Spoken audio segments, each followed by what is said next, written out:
my pleasure to introduce Anna Roach. And many of you know Anna. She's the Executive Director and CEO of the Atlanta Regional Commission.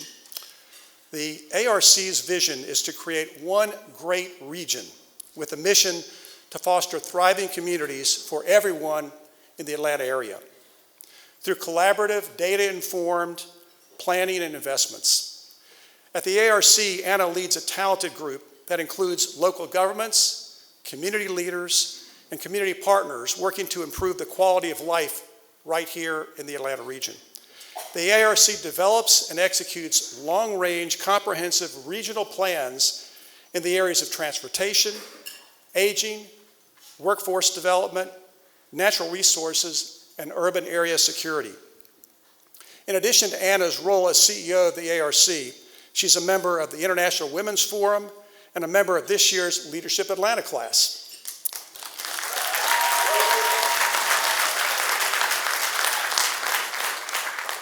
And Anna brought along her own fan club too, so thank you, Anna. Anna was named one of the most influential Georgians by Georgia Trends, one of the 500 most powerful Atlanta leaders by Atlanta Magazine, and one of the key leaders to watch by the Atlanta Business Chronicle. Please join me in welcoming Anna Roach.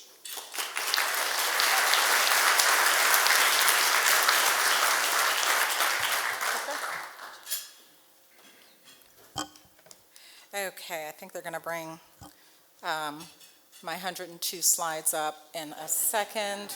Awesome. Thank you, President John. I appreciate the very generous introduction. Thank you so much. Good afternoon, fellow Rotarians and friends. I'm really delighted to be here today. Thank you for coming. But point of personal privilege, one more time, just a round of applause for the amazing Leadership Atlanta class of 2024. Thank you for being here and thank you for your support. I also want to thank all of you who had an opportunity to come to the State of the Region address last Friday. It was incredible. Advisor Mitch Landrieu to the President was also incredible. Lots and lots of information and data on transportation, how the region is doing in transportation, and of course how the state is doing in transportation as well. One last acknowledgement, and it's to two of the Atlanta Regional Commission board members who joined me here today. Thank you so much for being here. Mayor Michael Caldwell from the City of Woodstock, as well as Tom Meinhardt, Vice President of the Americas, is that right? For Jacobs Engineering. Thank you for being here.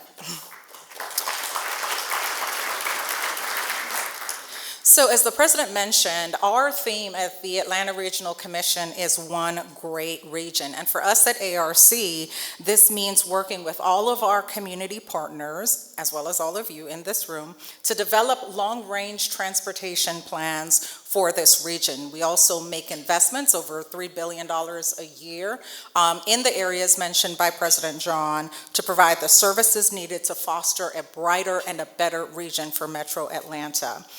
Today, I want to build on that discussion just a bit. We all know that the Metro Atlanta region is an incredibly dynamic place. We are constantly growing, we are constantly changing, and we're always asking ourselves, where exactly are we headed?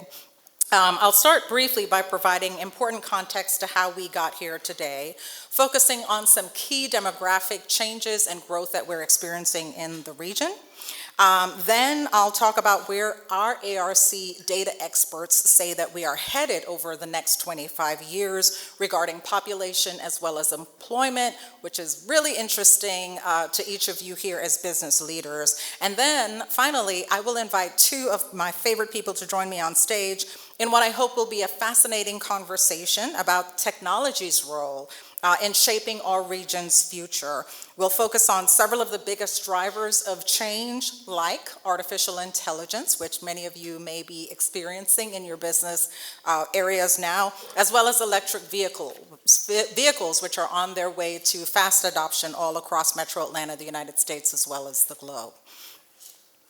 So let me start by talking about our population growth. It's really not that much news that our region has been growing. It's been growing for a very long time. Metro Atlanta is one of the fastest growing regions in the United States, period, end of story.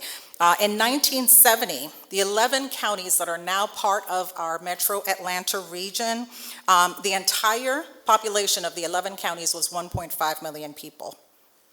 In the most recent census, we hit over that same geography about 5 million individuals in Metro Atlanta in our 11 county areas. That's a testament not just to our region's strong business climate, as well as great quality of life, but the incredible diversity that is really true and core to what we have and who we are here in Metro Atlanta. So we are growing.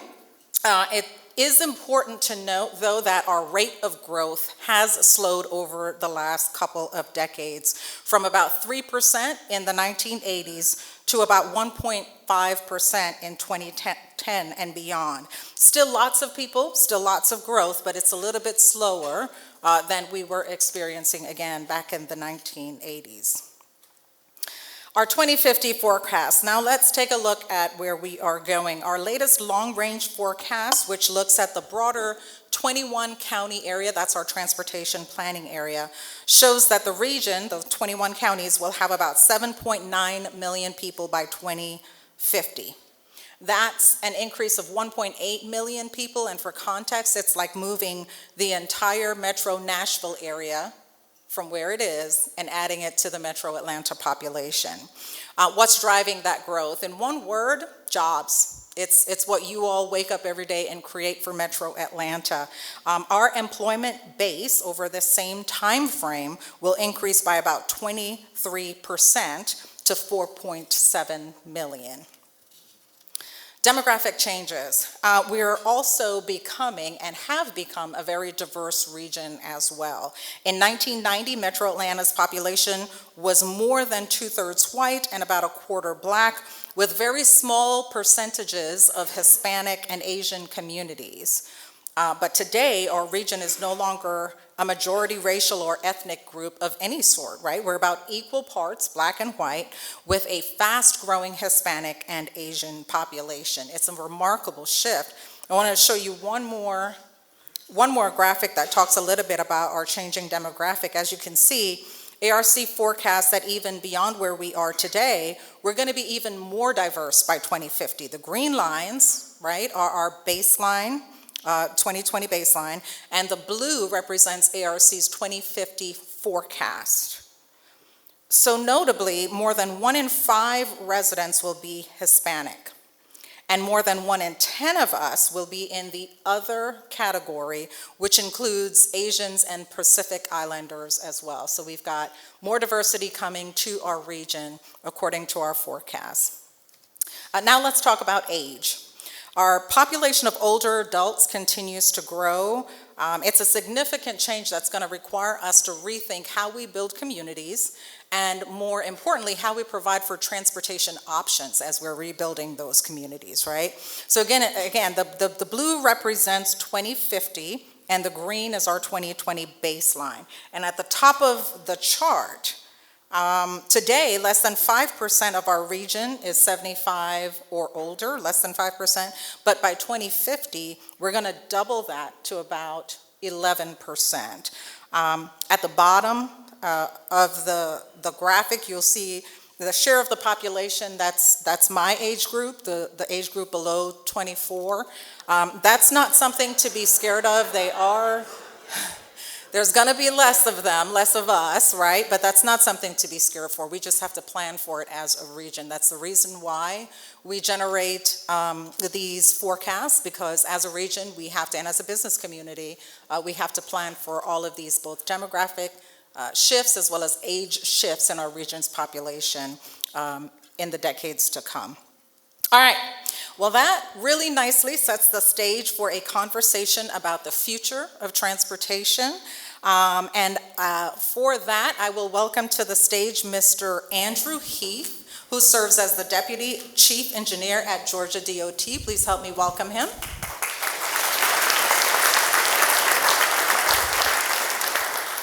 And I'll also like to ask David Jagir, who is a member of ARC's Research and Analytics team, also leading our Emerging Roundtables discussion at ARC, to also join me on stage. If you can help me welcome him, and we'll dive right into our questions. Okay, Andrew, I'm going to start with you. All right. Our latest Metro Atlanta Speaks public survey found that nearly 1 in 3 residents plans to buy an electric vehicle, right? And that's in the next 5 years. But it's not just public opinion that we need to be aware of. If you look at S&P's Auto Industries EV, EV is accelerating, and by the year 2026, they're really seeing that as a tipping point. S&P Mobility Tracker, right, says that North America has seen 33.85% increase in adoption over the last several years of EV. So my question for you, Andrew, is Metro Atlanta and Georgia, given your role, ready for this massive shift in electric vehicle adoption in our state and in our region? And then what are some of the things that Georgia DOT is leading in the way of to help us prepare for that? Well, that's a great question, Anna, and first and foremost, just want to say thank you, Anna, for inviting me here today. Thank you to the Rotary Club for having me. It's a pleasure to be here. You may be wondering why a civil engineer from Georgia DOT is talking to you about electrification. I went to school for roads and bridges, and often I wake up wondering why I'm doing that myself. But I think it's testament to what is happening as it relates to electrification, especially within transportation. One only has to look at the absolutely incredible economic development announcements that have happened in Georgia over the last 3 to 4 years, obviously headlined by Hyundai and Rivian and the investments they're making in Georgia. But just over the last 5 years, it's $25 billion of private investment creating over 30,000 jobs in Georgia, which is absolutely incredible. But to answer your question, let me ask the audience here real quick, how many of you drive an EV, own or drive an EV? That's a lot. That's a big, that was probably, you guys probably can't tell, but that was at least 30% of the room, I would say. So are we ready? I think as of right now, no. But I think we will be. I think the Metro Atlanta region, just like any challenge, will rise to that and meet that challenge. As investment grows, as electric vehicles enter the market, as the fleet begins to turn over, I think you will see that change happen and that shift happen because that's what we do. That same S&P Global report said that as a nation, to handle the fleet turnover, the electrification of the fleet by the year 2030 and following projections, we've got to have 2.3 million chargers, publicly available chargers that are out there. We have about 1/10 of that nationally right now. And many of you have probably heard of the term range anxiety, and you feel that, right? The idea, if you're ever going to have consumer adoption of a new technology, that has to be gone, right? Nobody has range anxiety in a typical internal combustion engine vehicle that's burning gas. You know where the gas stations are, and you just make plans to go there. You've got to have that same experience and that same mindset if you're driving with an EV. So I think there's a lot of work to be done over the next 5, 6, 7 years. And we, Georgia DOT, have efforts underway in partnership with the private sector to help foster this new technology as it comes to ground.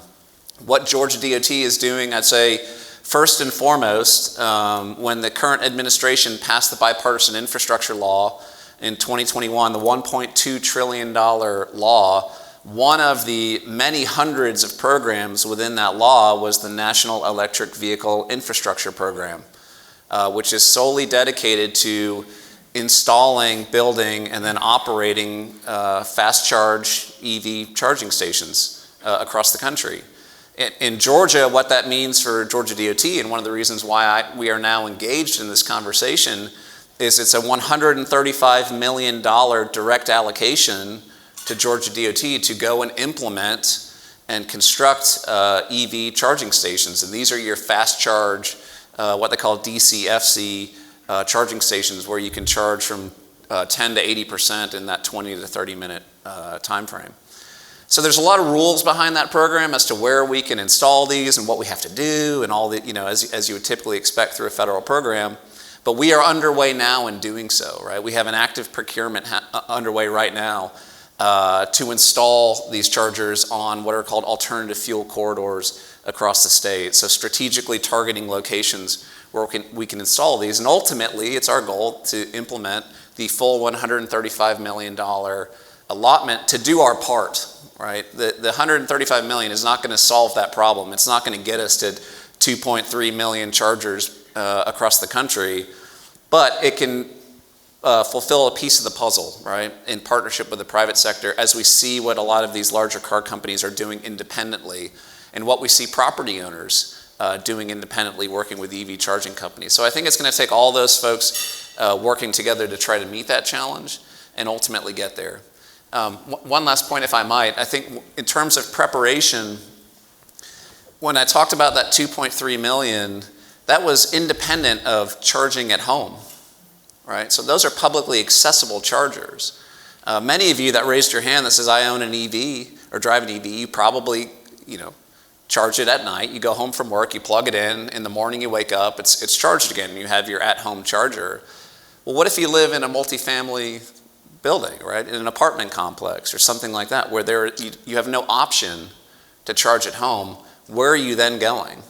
And that brings in a lot of conversations around equity and how we are targeting specific locations to install these things to meet those challenges where we have higher density here in downtown or here in Midtown, right? Nobody that lives in this area has the ability to charge at home, so how are we specifically targeting those challenges? I think that's a big conversation that we need to have with GDOT, with ARC moving forward.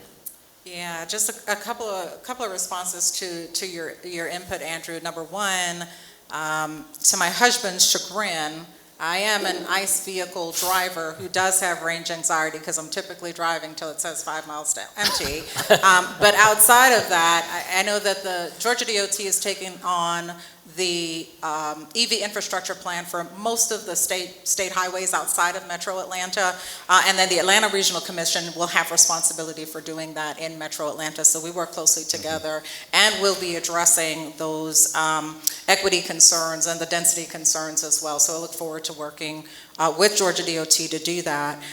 Question 2 for you, Andrew. At ARC, electrification is a key component of environmental sustainability for us, and for all the obvious reasons. So for you all at Georgia DOT, how are electric vehicles being integrated into sort of the long-term transportation planning and sustainability goals that you all have at the state level? Yeah, that's a great question, and I do encourage all of you, if you have an opportunity, to go to the GDOT website, and you will find our statewide EV plan, what we call our NEVI plan, and it's primarily focused around how are we going to implement the dollars under the National Electric Vehicle Infrastructure Program, how are we going to roll that out for the installation of publicly accessible chargers. But it gets into a number of other considerations about how are we specifically meeting the market to proliferate this technology, what folks are looking to have. So how are we understanding land use? How are we understanding traffic?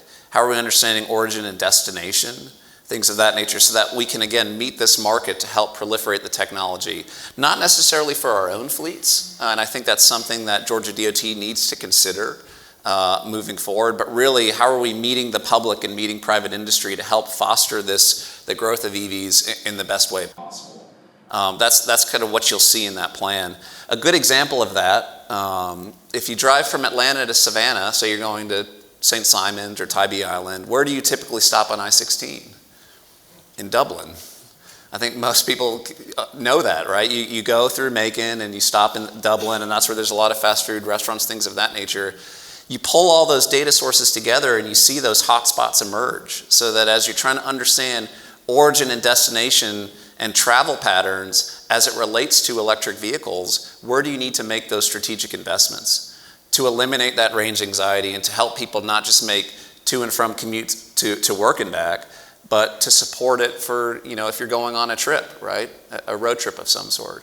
So you'll see a lot of those considerations in our planning effort, because we really need to think about the movement of both people and goods and services through commercial motor vehicle traffic a little bit differently now that we're talking about building out infrastructure for a fuel type that doesn't currently exist, right? And how are we helping meet the market to do so?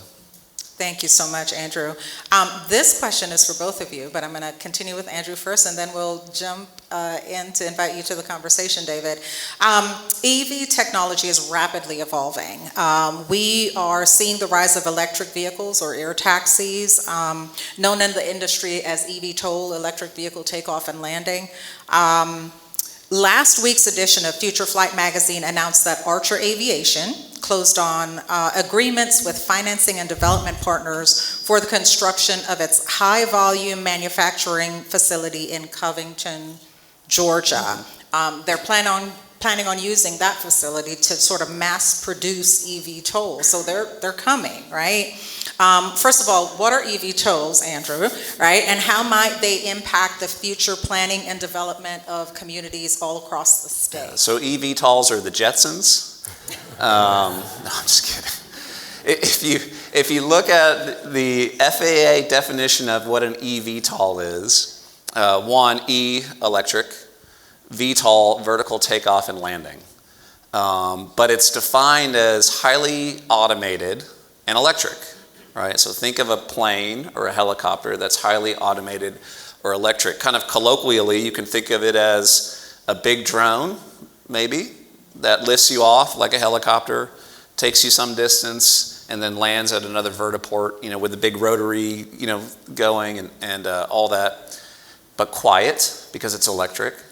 Or it's takeoff in a more traditional manner, using a runway, but also electric, right? There are a number of use cases that eVTOLs could fit. So think of shorter trips, like air taxis, right? 20 to 30 miles, pick you up, lift you off, take you to a vertiport, drop you back off, and then you're free to go on your way, all the way up to maybe hundreds of miles, trip. I think there's a lot of use cases that these things can fulfill. The fascinating thing about eVTOLs is when you talk to the manufacturers like Archer or like Supernal, which is a Hyundai subsidiary, or others, when they're talking about they're talking about mass production of these, right? So not handfuls, but thousands. Right, so truly, you think in your mind, think of it as that air taxi concept that I'm in Buckhead and I need a ride to the Atlanta airport to go visit B. I see him back there. Call my air taxi, pick me up, skip me over traffic, and get me down at the Atlanta airport, as an example. Right, or I need to go to the Masters, or I'm going to the Masters, and I'm here in Atlanta to fly me to Augusta. Right, things of that nature, on demand, you name it, all the way to where it could be automated, so that you're just getting in and there's not a pilot in there with you. So these are hard things to imagine, but these are what these companies are envisioning, and this is where you're seeing a tremendous amount of investment. So think about, you scale that broadly in terms of larger commuting patterns, larger trends across the region, and what does that enable from a mobility perspective?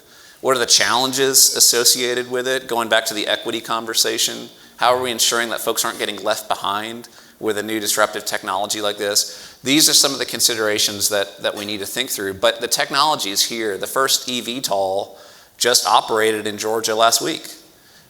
Beta Technologies had their electric VTOL. It was not operating in vertical takeoff and landing. It operated like a traditional aircraft. Flew to Augusta, charged through it has batteries on it, so through electric charging, charged up, and took back off, and then flew to Macon, and then worked its way south down to Florida, down to Tampa.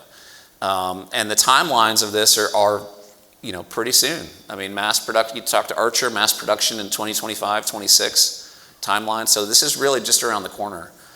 So a lot to happen here, a lot to understand and be developed, all the way from planning considerations to actual operations. But it's very exciting. Thank you, Andrew. Now for you, David, thank you for joining us. What are some of the latest developments with eVTOL, and what may need to change in Metro Atlanta to accommodate this technology? Yeah, thanks for inviting me to the conversation. It's great to be here.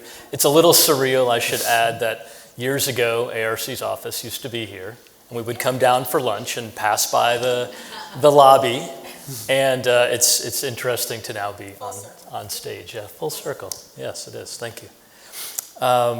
So advancements, the latest developments in eVTOL.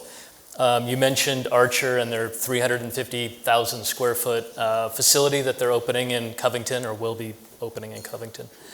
A couple competitors come to mind. You mentioned Beta, so that's one that comes to mind for me. They had, in addition to this recent flight, they had a first international electric aircraft flight that went from Plattsburgh, I believe, New York, to Montreal, Quebec. I think it was a 60-mile flight, and they claimed that was the first international electric aircraft flight, also in a conventional takeoff mode, but fully electric. So that was a first. That's an interesting advancement. Another is Joby Aviation. So this is another competitor of Beta and Archer. Joby has an aircraft called the S4, and that's currently with the Air Force for testing, for piloted testing. And that's actually a big step for both Joby, but also for eVTOLs in general, because we think it's going to bring eVTOLs, and hopefully Joby would like it to be them, closer to airworthiness certification from the FAA. And that's kind of one of the big hurdles that we need to see happen to really move from where we are now, which is sort of this prototype phase, to actually production and seeing large numbers come in. So those would be a couple developments. And then the changes that we need to see in the region are really things that we need to see in the nation. So we can see that there would be some challenges with air traffic control. Currently, the FAA is saying that at least the initial rollout, they should be able to handle the numbers of aircraft and be able to monitor those. But one thing that we think we'll need to see relatively soon is a new air traffic management system. It doesn't really exist yet, at least not to my knowledge.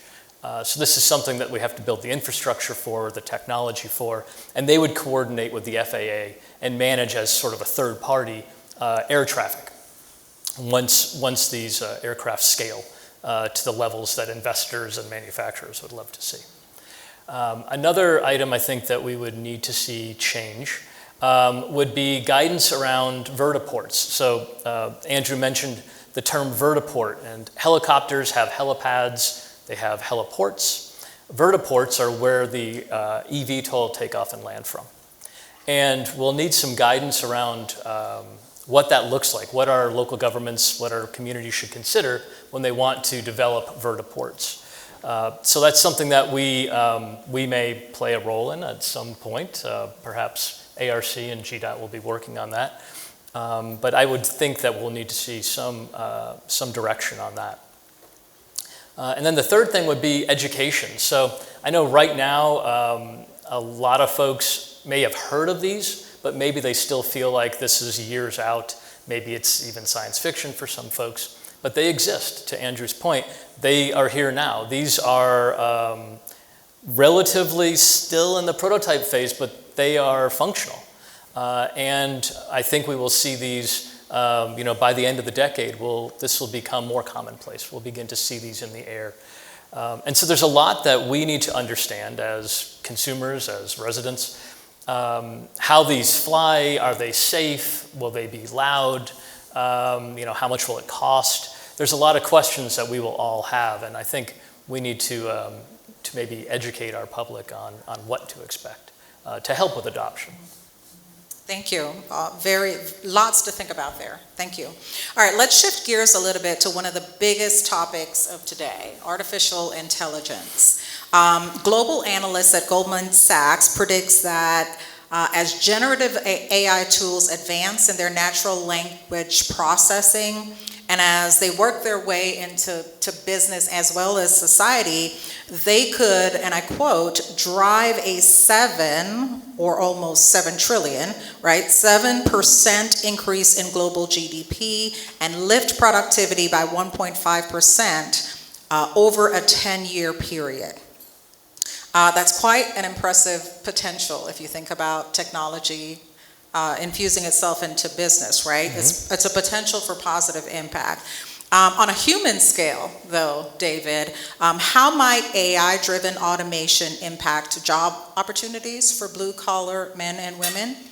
And what do businesses need to be sensitive to as they look to leverage artificial intelligence technology as a part of their operating model to be able to take advantage of some of the things that Goldman Sachs is talking about? Sure. Yeah, thanks. Great question. The first thing I'd start with, I think everyone has heard of artificial intelligence, but just to sort of get everyone on the same page, what we're talking about are machines, technology, platforms that simulate human intelligence. So that's what artificial intelligence is, kind of broadly speaking. And so these systems are able to mimic or simulate human cognitive processes. And then we have a generative artificial intelligence, which is a type of artificial intelligence. And that is able to produce or generate text and images and video, things like that. Now, regarding the impact on jobs, you mentioned blue-collar jobs. Traditionally, what we've seen is when we talk about automation, we're talking about an impact on blue-collar workers. And rarely do we ever hear about an impact on our knowledge workers and white-collar jobs. So what we're seeing, at least as generative AI goes, a lot of this impact will likely occur for white-collar workers. And these will be our knowledge workers. You know, these are folks with college degrees, well-paid. They will likely feel a lot of this disruption.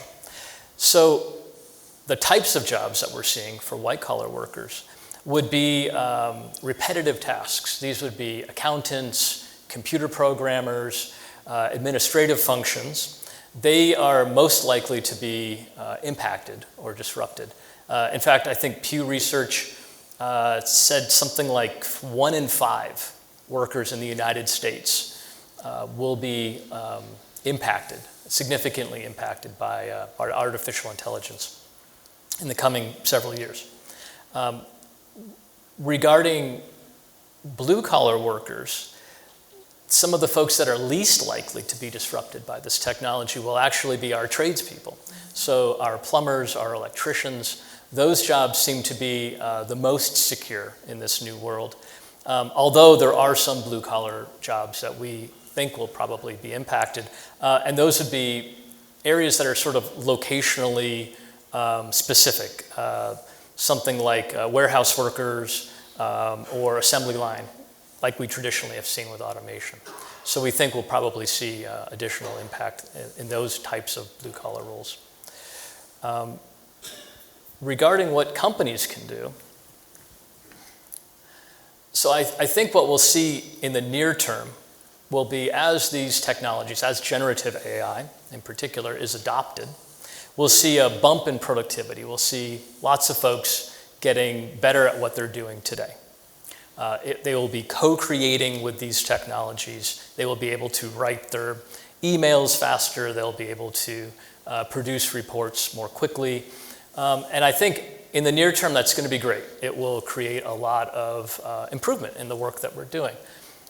But not too far beyond that, I think, is when we'll begin to see some of that impact. Maybe we won't need as many folks doing those tasks. And so there's a potential there for displacement of jobs. And I think what businesses should be considering is we are, in some ways, being able to kind of look to the horizon and see that this will be happening relatively soon. And so as you are looking out on your roadmap and looking out quarters ahead, really, hopefully, retaining some of this talent that you've developed and beginning to reskill and upskill those roles that could be displaced in the near future. So that would be my advice for the business community. Yeah, and something that we've undertaken at ARC that business owners might want to think about doing yourselves is that your employees are already probably using ChatGPT, Bard, to support the work that they do.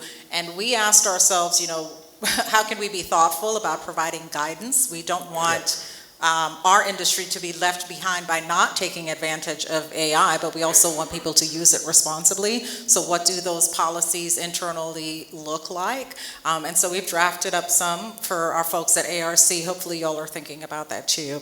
Now, last question, because we'd love to have some time left over for the audience to be able to participate, and I'll make it a short question. We'll try to answer it shortly.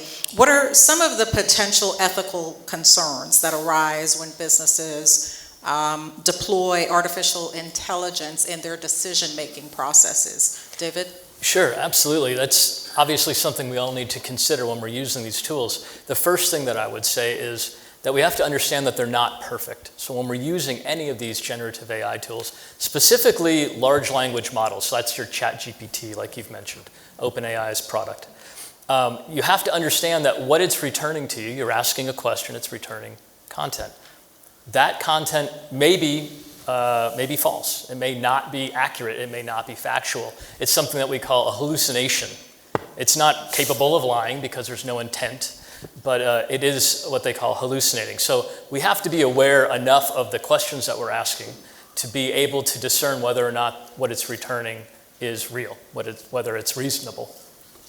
So that's one consideration. It could not be true. Another consideration is that the way that they've built these models, they're using content from around the internet, and this is content that we as humans have published. And our biases, our shortcomings can show up in this content and ultimately could influence what it's returning to us. So we have to make sure that the content that it's returning to us and that we may then publish out ourselves doesn't have any of that baked into it, that we need to be aware enough and be subject matter experts enough of the topic that we're researching to be able to determine whether or not this is reasonable. So why don't we open up the questions? We have 2 mics here. We do limit questions to members only. I'm going to ask a quick question, though, of Andrew while we wait for folks to arrive. A lot of cities in the country now have autonomous vans, autonomous buses. This may be a little bit more likely to occur before the EV tolls come into play. What's the status right now in using those autonomous vehicles here in the greater Atlanta area? Yeah, I was going to say in your question of the day, you didn't have cars that drive themselves on the, but you know, long story short, there are a number of projects underway, both here in Metro Atlanta and across the state, where they are piloting and using sort of AV shuttles. My mind goes to the Cumberland Sweep up there in the CID area, where they've got a partnership there to operate an autonomous shuttle system in a loop around that area. Florida has a number of similar projects. Where you're seeing a lot of development happening, though, in the autonomous space is actually in the commercial motor vehicle trucking arena, where those companies are looking at how can I gain an operational edge or operational efficiency. So they're looking heavily at automation. You have a number of AV companies that focus specifically on this, trying to work with providers to equip their trucks with automation. And have more of a safety driver concept rather than an actual driver, because that's where you see your business case emerge very quickly from an efficiency and operations standpoint. Automation is 100% legal in Georgia. A law was passed a number of years ago, actually, that allows fully autonomous vehicles to operate on our roadways. The legislature passed that and also allowed for platooning, essentially vehicles to travel very closely to one another, operating in an autonomous capability. So there are trucking companies operating in Georgia right now under an autonomous, with an autonomous truck. So I think you're going to see that first, and then from a passenger car perspective, that's going to be, I think, if I had to pull on my crystal ball, more of a slow walk to introduce gradually higher levels of automation into their vehicles, and you experience that every day as you look at new vehicles and all the features they have.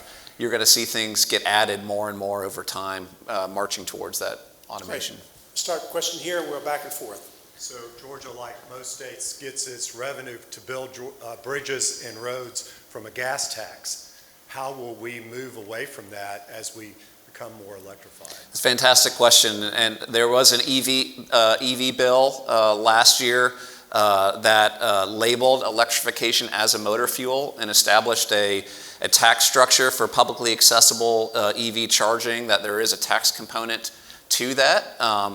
But one of the big pilots that we have underway within Georgia DOT is to look and consider what they call a mileage-based user fee, right? So not how much gas you burn, but how many miles that you drive on the roadways. So this would be totally agnostic if you're an ICE vehicle or if you're an electric vehicle or some other alternative fuel. The taxation structure would be around how many miles you're driving on the roadways, rather how much gas you're burning. The one thing I'd like to add to that is that as we're figuring out how to incorporate this technology, how to maintain our roads, as these electric vehicles don't generate that gas tax, is we also balance the benefit of an electric vehicle to the environment as we're making that calculation, right? Because there certainly is that environmental benefit that's provided by the EV as opposed to a combustion engine. So I hope we'll be keeping all of that in mind. We have time for a couple more questions, but before we have a question to my left, I want to mention to you that we do not have parking attendants today. So if you have your parking card, you can get it stamped at the front, and there's a little machine, you put it in. And if you came in with an EV toll, I don't know where you park. So that's going to be a question, though, by the way. Those things are big, and they're going to take a lot of space. So another question. Mr. Heath, I understand from what I've read that electrical vehicles and their batteries weigh a lot more than regular gasoline-powered cars. Tell me how the DOT is preparing for increased weight on the roads, and how you plan to, if that is a problem, and how DOT expects to address it. Yeah, that's a great question. And here in Georgia specifically, the primary driver of damage to roadways and bridges is vehicle weight. Right? That was a big topic of conversation in the last legislative session, talking about truck weights and allowable truck weights. Obviously, when you increase weight onto pavements and bridges, that is a concern to the department, because then your deterioration of those infrastructure assets only accelerates. The good news is that the relationship between weight and damage is an exponential relationship. So when you're talking about passenger cars, it's very minimal damage compared to larger trucks, which is where you get all of your damage. So the electrification of the passenger car fleet is a concern because they are heavier, but it's not as large of a concern as when you're talking about higher weights for electrification of larger trucks, right? So what we have to understand as the department is, are our maintenance budgets sufficient in terms of resurfacing cycles of roadways? Are our bridge budgets sufficient in terms of the repair and replacement of bridges? Because we will see, I think, infrastructure, the life cycle of infrastructure shorten as a result of that, and we've got to be prepared accordingly to meet that need with this turnover. Before Martha asks her question, Anna, I'm going to let you have the last question in just a moment, so I'm going to give you time to think about it, which is, you talked about 2050. What is your biggest concern, your biggest challenge you think for the ARC in 2050, and what are we doing in that regard? You're going to have about 30 seconds to give me that answer, but before you do, Martha. So my question widens the aperture a little bit, and all of this will be for naught if we in fact don't have the electricity. And many of you will have seen the article in Sunday's paper about Georgia Power saying, yep, we're short, we're having to come sooner for more capacity. And as I understood it, the capacity they're looking at is dirtier than what we have today, compared to if you took our pie chart's going the wrong way in terms of clean energy with the plan they put forward. So one thing that seems so obvious to me and makes me crazy is net metering, and the number of people who would be putting solar panels on their roof and being self-sufficient to charge their cars is way lower here than it should be. I see more solar panels in Vermont than I do in Georgia on homes. And when are we going to do, are you lobbying for that piece of the equation? Is somebody working on this issue? That's a great multifaceted question, by the way. We're going to let a quick answer here.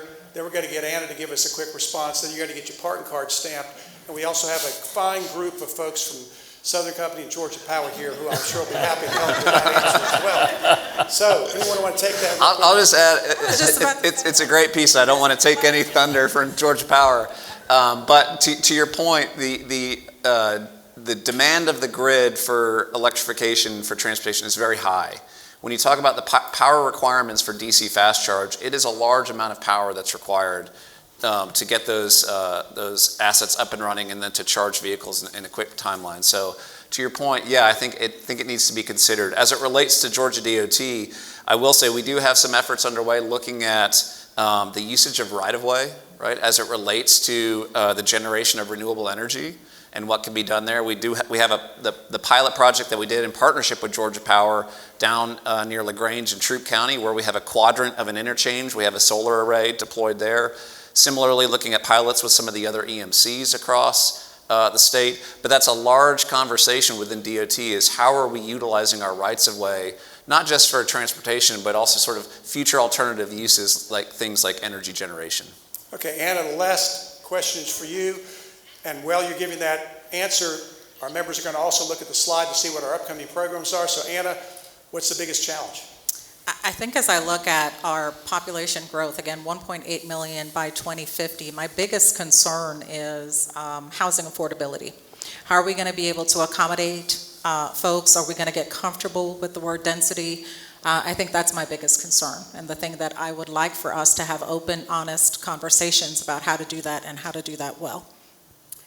Let's give a panel a hand. Great job today. Nice job. Remember our upcoming programs: November 6th, Leadership Principles from the Military; November 13th, Community Day, focus on homelessness; and November 27th, we've got John Mack in conversation with Dennis Lockhart. Make sure to get your parking card stamped. Have a great afternoon.